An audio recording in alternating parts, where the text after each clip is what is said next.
It is a film, वो वाला film नहीं भाई, गलत मत सोचना। अगर तुमने वो सोच लिया तो तुम्हारा केमिस्ट्री बर्बाद। तो क्या है बात तो सही है। Hello this Saqib Shaikh and your excellent show. क्या आप अभी जिस क्लास 12 में और महाराष्ट्र बोर्ड में पढ़ रहे हो, राइट यार, ऑलरेडी हम लोग ने आपको क्लास 12 का मैथमेटिक्स का कंप्लीट सिलेबस जो अपना फिनिश कर दिया, लाइक आपका मैक्स 1 और मैक्स 2 का, और हम लोग ने फिजिक्स का कुछ 4 to 5 चैप्टर्स भी फिनिश कर दिया, और हम लोग ने स्टार्ट किया अभी कंप्लीट क्लास 12 का केमिस्ट्री का चैप्टर्स, लाइक उसमें हम लोग ने सॉलिड स्टेट पूरा का पूरा फिनिश कर दिया है। और जो अपना सेकेंड चैप्टर है सॉल्यूशन और क्वालिटेटिव प्रॉपर्टीज, 2 टॉपिक पे बेस्ड है, राइट। तो उसमें से यार हम लोग ने 2 लेक्चर्स रिकॉर्ड किए हुए हैं, राइट। उसमें 90% चैप्टर हम लोग ने फिनिश कर दिया, उसका सिलेबस का जो टॉपिक हो, चैप्टर का जो टॉपिक हो फिनिश कर दिया। आज के जो इस वीडियो में आपको जो नेक्स्ट वाला 1-2 पेज बच गया था हमारा, वो आज हम फिनिश करके लेंगे, राइट। तो अभी तक जितने भी हम लोग ने वीडियोस लेक्चर्स रिकॉर्ड करके आपको दिए हुए, राइट, अभी तक अगर आपने नहीं देखा तो उसका लिंक आपको डिस्क्रिप्शन या आई बटन पे मिल जाएगा, जल्दी आके देखो और अपने फ्रेंड्स के साथ कर देना शेयर। उससे पहले अगर चैनल पे आप न्यू हो तो चैनल को सब्सक्राइब करके उसका बेल आइकन को प्रेस करना, ताकि जब भी हम लोग वीडियो अपलोड करें आप तक नोटिफिकेशन पहुंच जाए। और इंस्टाग्राम पे जरूर फॉलो करना, लिंक डिस्क्रिप्शन पे मिल जाएगा। तो यार करते बिना किसी टाइम पास के स्टार्ट। तो यार लास्ट लेक्चर में हम लोग ने सेकेंड जो चैप्टर आपका सॉल्यूशन एंड कॉलिगेटिव प्रॉपर्टीज, अभी बोलोगे सर हमारे टेक्स्ट बुक में तो सिर्फ सॉल्यूशन हेडिंग दिया है, राइट, लेकिन ये जो चैप्टर है ना, ये 2 टॉपिक पे बेस्ड है। एक सॉल्यूशन अलग हो गया, एक कॉलिगेटिव प्रॉपर्टीज।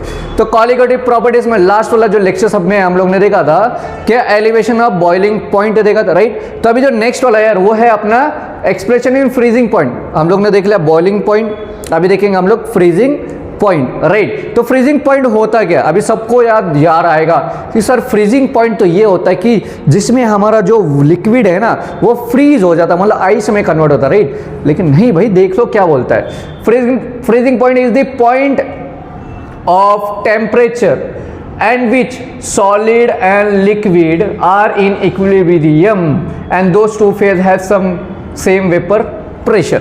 तो क्या बोला देखो, freezing point is the point of temperature. तो फ्रीजिंग पॉइंट एक ऐसा टेम्परेचर का पॉइंट है, फ्रीजिंग पॉइंट मतलब एक टेम्परेचर का एक ऐसा पॉइंट है जिसमें जो सॉलिड है और लिक्विड वो क्या हो जाते हैं, इक्वल हो जाते हैं, राइट। और उनका जो वेपर प्रेशर है वो भी क्या हो जाता है, इक्वल हो जाता है। बात समझ में आ गया। तो फ्रीजिंग पॉइंट मतलब क्या है कि टेम्परेचर का एक ऐसा पॉइंट क्या बोला मैंने, टेम्परेचर का एक ऐसा पॉइंट जब अपना जो सॉलिड है वो लिक्विड के बराबर हो जाएगा, मतलब इक्वल अमाउंट में हो जाएगा, राइट। तो उसको हम लोग क्या बोलेंगे, फ्रीजिंग पॉइंट। समझ में आ गया। टेम्परेचर का एक ऐसा पॉइंट जिसमें अपना सॉलिड जो है वो इक्वल हो जाता है लिक्विड के, तो उसको हम लोग क्या लेंगे, फ्रीजिंग पॉइंट। तो उसका एक्सप्रेशन भी देखेंगे देखो। लेकिन यहाँ पे एक नोट करने वाली बात है, क्या बोला है यहाँ पे, फ्रीजिंग पॉइंट ऑफ सॉल्वेंट। देखो अभी सबको पता है यार सॉलिड और सॉल्वेंट मैंने पहले ही बताया, राइट। सॉल्वेंट मतलब देखो क्या होता है, जिसमें तुम ऐड कर रहे हो वो अपना सॉल्वेंट, जो ऐड कर रहे हो वो अपना सॉल्यूट, ये सबको पता है। तो यार देखो freezing point of solvent can be lowered by adding non volatile solute. क्या बोला देखो, फ्रीजिंग पॉइंट जो है अपना सॉल्वेंट का वो कम हो सकता है, कब होगा, जब हम लोग नॉन वोलेटाइल सॉलिड को ऐड करेंगे उसमें। बात समझ में आ गया। एमसीक्यू के पॉइंट ऑफ व्यू से देख लेना, अगर एमसीक्यू में पूछ लेगा तो बताना है आपको।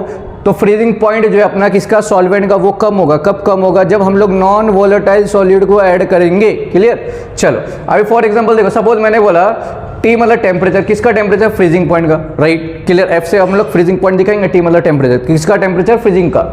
तो ये नॉट का मतलब है कि हम लोग वो प्योर चीज की बात करें तो प्योर सॉल्वेंट, और TF मतलब नॉर्मल अपना फ्रीजिंग पॉइंट है।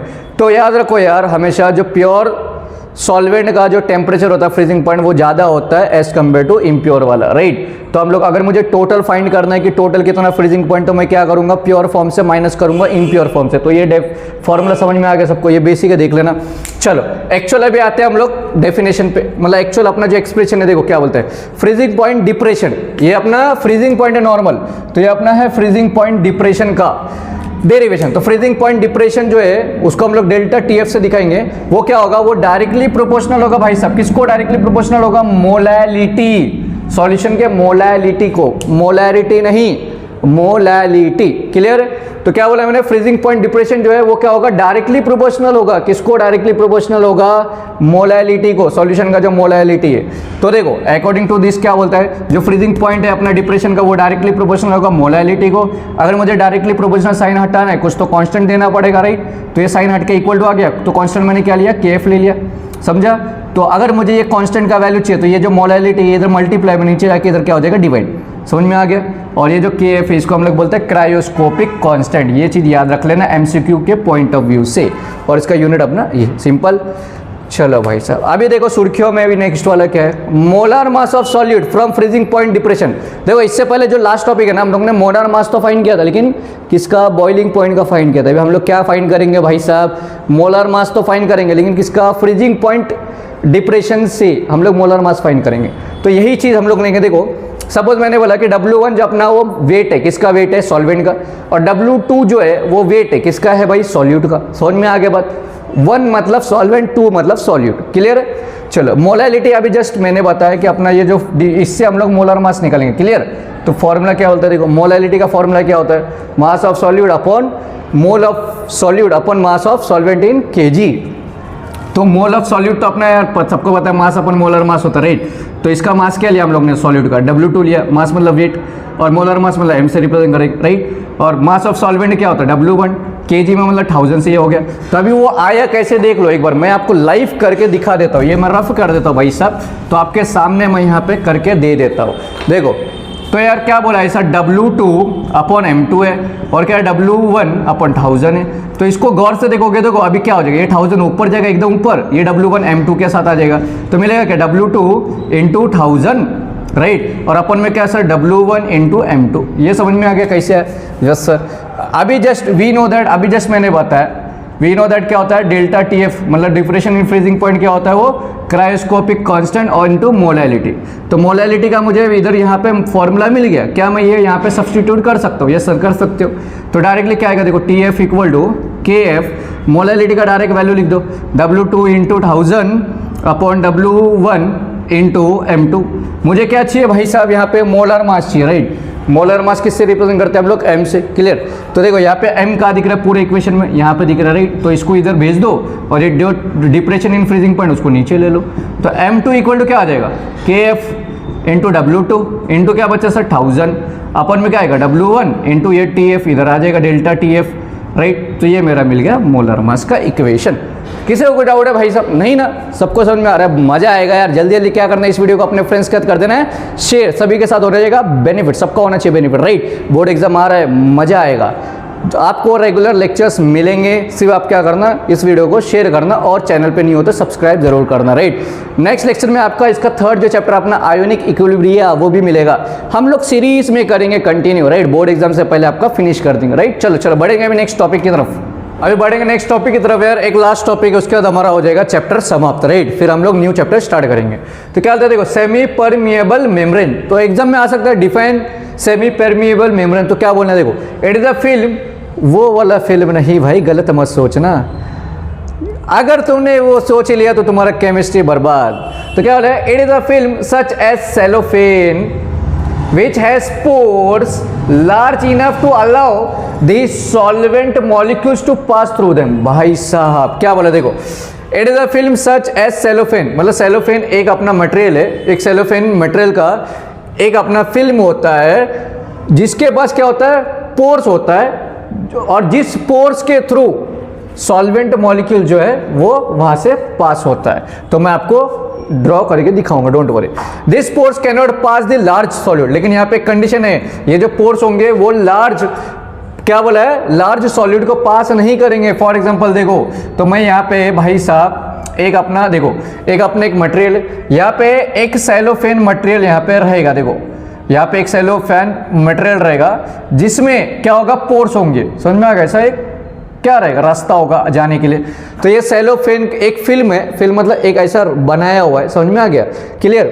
जैसा आपका क्लास घर में दरवाजे होते हैं ना, राइट? तो वैसे ही सपोज ये अपना दरवाजा है, जिसको हम लोग ने फिल्म बोल दिया है, एक सेलोफेन मटेरियल से बना हुआ है, और उसके अंदर पोर्स होते हैं, खड्डे होते हैं, जिसके थ्रू सॉलिड मॉलिक्यूल जो है वहां से पास होता है। बात समझ में आ गया पहला पॉइंट? यस।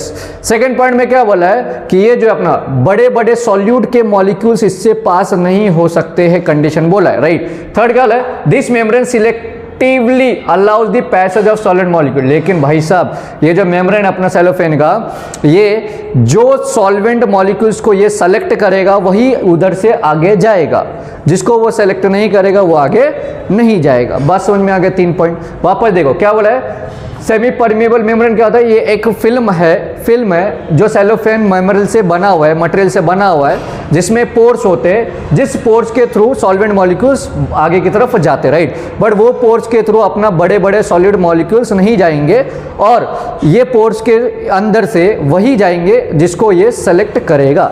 समझ में आ गया? अभी नेक्स्ट तो क्या वाला नेक्स्ट है अपना ऑस्मोसिस।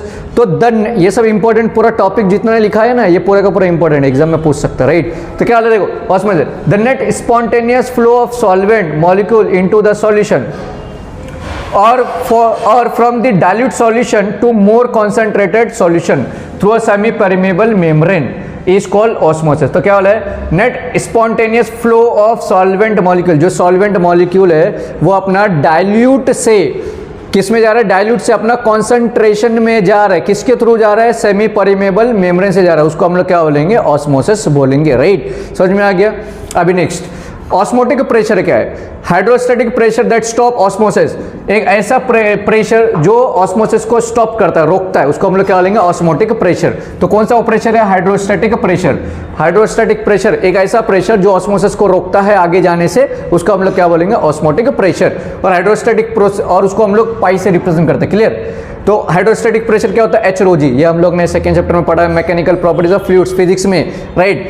तो ये अभी नेक्स्ट टाइप्स ऑफ सॉल्यूशन, तो आइसोटोनिक होता है, हाइपोटोनिक होते हैं और हाइपोटोनिक, ये तीनों में से कोई एक आ सकता है एग्जाम में, याद रखना है, राइट। तो क्या बोले देखो, तीनों पूछते हैं 3 मार्क के लिए।